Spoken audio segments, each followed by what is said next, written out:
জনগণকে দেয়া প্রতিশ্রুতি বাস্তবায়ন এখন নতুন সরকারের মূল focus.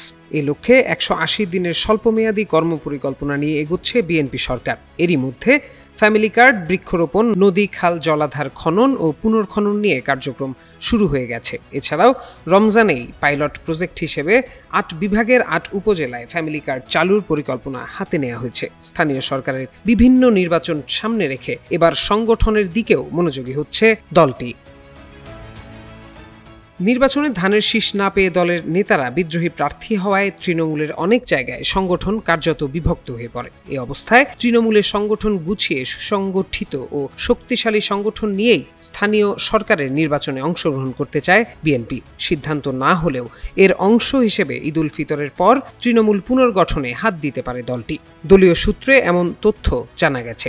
White plus pro sensitive স্কয়ারের মাঠের বাইরেও তো আমরা এভাবে দেশপ্রেম দেখাতে পারি।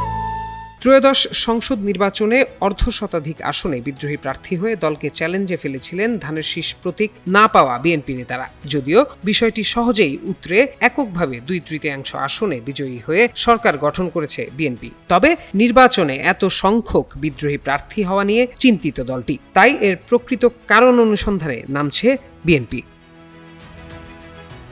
দলটি বুঝতে চায় দলের নেতারা নিজেদের অধিকতর যোগ্য মনে করছেন নাকি কারো ইন্ধনে বিদ্রোহী প্রার্থী হয়েছিলেন তারা। দলটি মনে করছে নির্বাচনে পাশ করার প্রবল সম্ভাবনা ছিল, এরকম বেশ কয়েকজন প্রার্থীও হেরে গেছেন। এদের মধ্যে খুলনা 2 আসনের নজরুল ইসলাম মঞ্জু, রংপুর 6 আসনের সাইফুল ইসলাম, ময়মনসিংহ 1 আসনের সৈয়দ ইমরান সালেহ প্রিন্স অন্যতম।